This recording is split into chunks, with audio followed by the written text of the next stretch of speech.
C'était le 16 février 2003, à 3h45 du matin, lorsque l'impensable s'est produit à Anvers, en Belgique. La chambre forte de l'Antwerp Diamond Center, un hub pour le commerce mondial des diamants, a été envahie par un groupe de voleurs. L'équipe de cambrioleurs, estimée à environ 20 personnes, a brisé les portes renforcées et est entrée dans la chambre forte. Ils ont utilisé des explosifs pour faire sauter le verrou de la chambre forte, puis se sont dirigés vers le cœur de la chambre forte. Le braquage allait se révéler être le plus grand braquage de diamants de l'histoire. La scène était une de chaos absolu, les voleurs agrippant frénétiquement poignée après poignée de diamants, d'or et d'argent. La chambre forte était une mer de chaos, avec des diamants éparpillés partout, et le son de verre brisé et l'odeur de fumée planaient dans l'air. Les voleurs se déplaçaient rapidement, agrippant autant que possible, comme s'ils savaient qu'ils avaient peu de temps. Les systèmes de sécurité de la chambre forte, conçus pour protéger les précieux biens, avaient été brisés avec facilité. Les voleurs semblaient savoir exactement ce qu'ils faisaient, comme si c'était une opération bien planifiée. Les voleurs se déplaçaient avec une précision qui était à la fois impressionnante et terrifiante, agrippant autant que possible dans le court temps qu'ils avaient. Leurs visages étaient dissimulés, et leurs identités restent un mystère à ce jour. Ils portaient des masques et des vêtements noirs, rendant impossible leur identification. L'échelle de l'opération était stupéfiante, avec des estimations suggérant que plus de 100 millions de dollars d'équivalent en diamants, en or et en argent avaient été volés. Les voleurs semblaient savoir exactement ce qu'ils faisaient, comme si c'était une opération bien planifiée. Les témoins prétendaient avoir vu et entendu un groupe de personnes s'enfuyant de la scène, mais peu ont eu une bonne vue des auteurs. Certains ont rapporté avoir entendu le son de verre brisé et d'explosions provenant de la chambre forte. D'autres ont prétendu avoir vu un groupe de personnes s'enfuyant de la scène en vent. La police a réagi rapidement, mais les voleurs avaient déjà disparu dans la nature. Lorsque la police est arrivée sur les lieux, elle a été confrontée à une vue de destruction et de chaos absolu.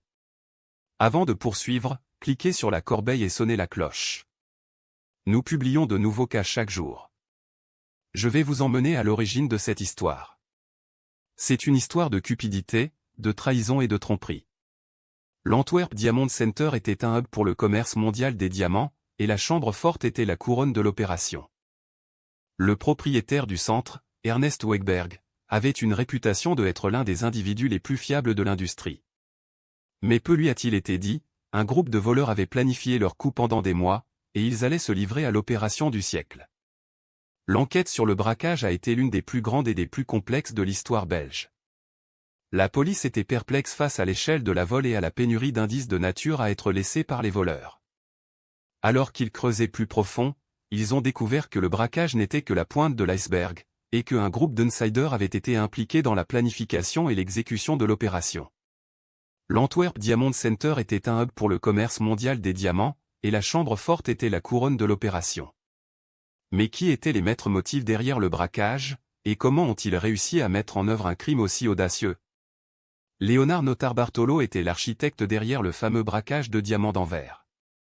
Né en 1941, Notarbartolo était un individu charismatique et rusé, qui allait mener une opération complexe qui laisserait les enquêteurs et les victimes abasourdis.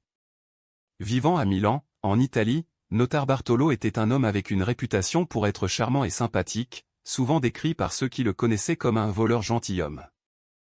Il avait un certain attrait qui semblait attirer les gens, le rendant à la fois intrigant et intimidant en même temps. La charmante personnalité de Notarbartolo allait prouver être une partie cruciale de son plan, alors qu'il naviguait dans le monde hautement risqué du commerce international de diamants. En tant que voleur professionnel, la vie quotidienne de Notarbartolo était une vie de risque calculé, toujours restant un pas devant la loi. Il travaillait comme négociant de diamants, souvent se présentant comme un intermédiaire entre acheteurs et vendeurs. Marié à une femme nommée Gabriella, Notarbartolo se présentait comme un homme de famille dévoué, mais ceux qui le connaissaient le mieux allaient plus tard révéler une image plus complexe. Avec un sourire malicieux et une charmante facilité, Notarbartolo était le genre de personne qui pouvait gagner facilement les gens, souvent les faisant sous-estimer. Son air détendu n'ajoutait qu'à sa sympathie, rendant encore plus difficile pour les autres de le soupçonner du crime qui allait bientôt se dérouler. Malgré sa sympathie, il y avait des murmures sur le passé troublé de Notarbartolo. Ceux qui le connaissaient le mieux le décrivaient comme ayant un côté sombre, avec une histoire de transactions douteuses qui allait bien au-delà de son commerce de diamants. Certains allaient même jusqu'à dire que la charmante personnalité de Notarbartolo n'était rien de plus qu'un déguisement astucieux pour sa vraie nature, celle d'un voleur calculateur et sans pitié. Alors que l'enquête sur le braquage de diamants d'Anvers commençait à se dérouler, les enquêteurs allaient découvrir une traînée de tromperie et de corruption qui semblait mener droit à la porte de Notarbartolo. Mais était-il vraiment possible que cet homme charmant et sympathique était capable d'un crime aussi odieux?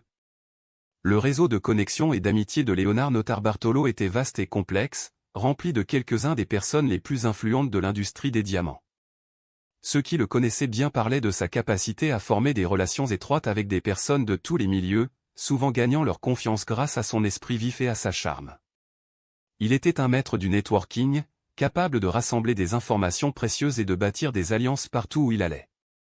La capacité de Notarbartolo à se entourer de personnes qui partageaient sa vision et ses valeurs était une partie clé de son plan, alors qu'il sélectionnait soigneusement ceux qui allaient l'aider à mener à bien le braquage.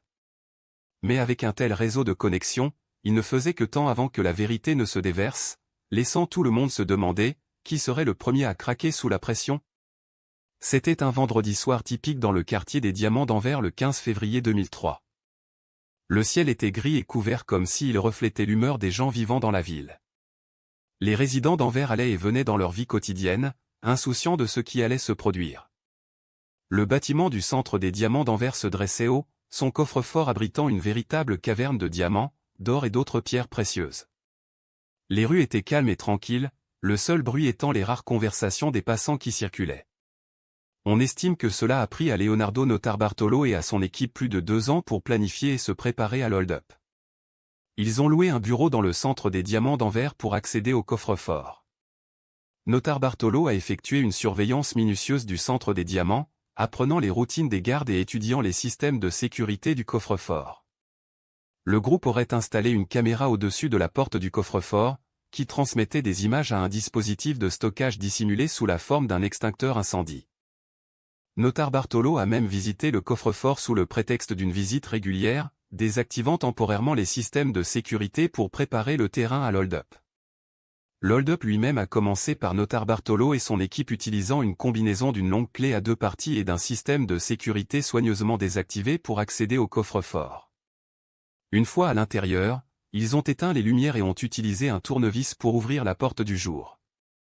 Pour éviter d'être détecté par le capteur infrarouge, l'un des voleurs a utilisé un bouclier en polystyrène pour bloquer son signature thermique et a sécurisé le bouclier devant le capteur.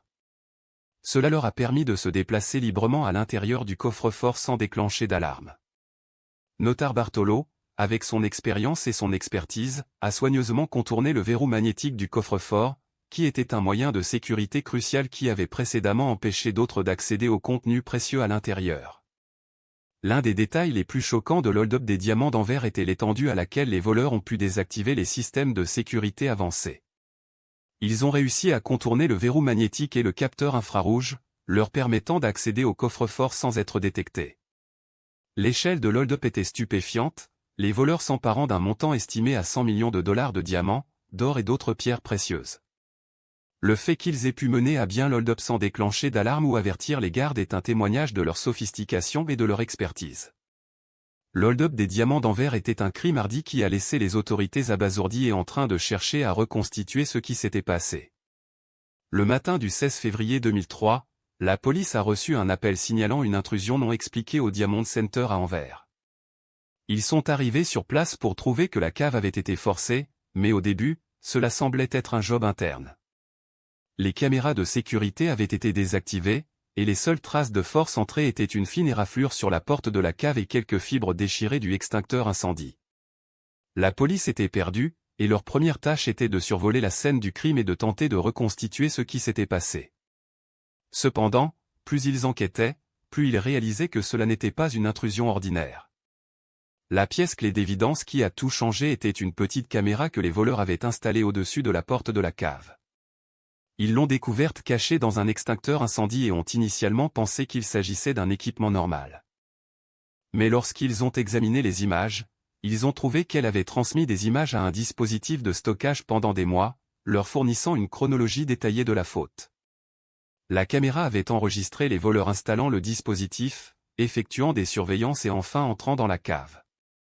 Cette évidence a révélé l'étendue de la planification et de la sophistication des voleurs.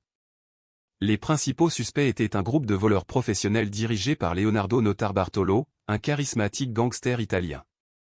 La police pensait que Notarbartolo avait été à l'affût du Diamond Center pendant des mois, surveillant les gardes et les systèmes de sécurité. Ils pensaient qu'il avait assemblé une équipe d'experts, chacun avec leurs propres compétences spéciales, pour l'aider à réaliser le cambriolage. Le bureau de Notarbartolo a été perquisitionné, et il a été interrogé, mais il a prétendu être innocent. La police était convaincue qu'ils avaient leur homme, mais ils devaient encore rassembler suffisamment d'évidences pour le faire justice. L'enquête a été dirigée vers un cul-de-sac lorsque des indices mystérieux les ont dirigés vers une bande rivale.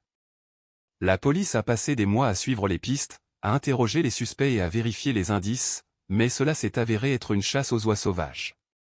Au fil du temps, la communauté est devenue de plus en plus frustrée par le manque de progrès, et les médias ont commencé à spéculer sur le cas. Les enquêteurs se sentaient comme s'ils avaient manqué quelque chose de crucial, et le cas semblait encore plus loin d'être résolu. En plongeant dans le dernier chapitre du grand braquage de diamants d'Anvers, une révélation inattendue est finalement venue à la lumière, changeant complètement l'histoire de ce vaste vol. Il a été révélé que Leonardo Notarbartolo, le maître motif derrière le braquage, travaillait pour la mafia italienne au moment du vol. Cette révélation suggère que le vol n'était pas juste un braquage ingénieusement exécuté, mais un schéma sophistiqué orchestré par une puissante organisation criminelle. La connexion de Notarbartolo avec la mafia soulève également des questions sur les véritables motifs derrière le vol et l'étendue de leur implication. Cette révélation stupéfiante a laissé de nombreux à se demander comment ils pouvaient avoir manqué cette pièce cruciale d'information. L'affiliation de Notarbartolo avec la mafia italienne a des implications importantes pour l'affaire, en particulier concernant le niveau de sophistication et de planification qui ont été mis en œuvre pour le vol.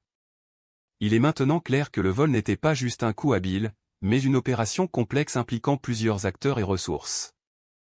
L'implication de la mafia ajoute également un niveau de danger à l'affaire, car elle suggère que ce responsable était prêt à aller jusqu'à grands moyens pour atteindre leurs objectifs.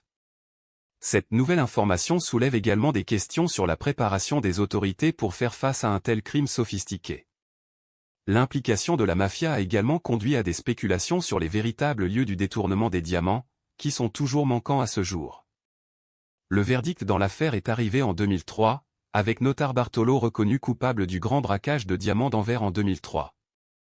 Il a été condamné à 10 ans de prison et a purgé près de 5 ans avant d'être libéré. Malgré son implication dans le vol, de nombreuses questions restent sans réponse, notamment les lieux du détournement des diamants. Les autorités n'ont pas réussi à récupérer la majorité des biens volés, et l'affaire reste l'un des vols les plus infâmes non résolus de l'histoire.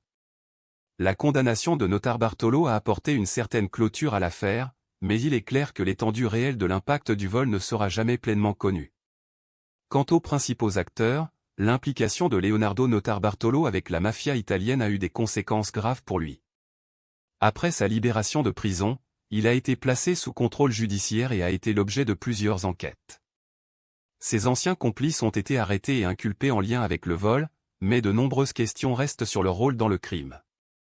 Le vol a également eu un impact durable sur le quartier des Diamants d'Anvers, qui a mis en place de nouvelles mesures de sécurité pour prévenir des crimes similaires.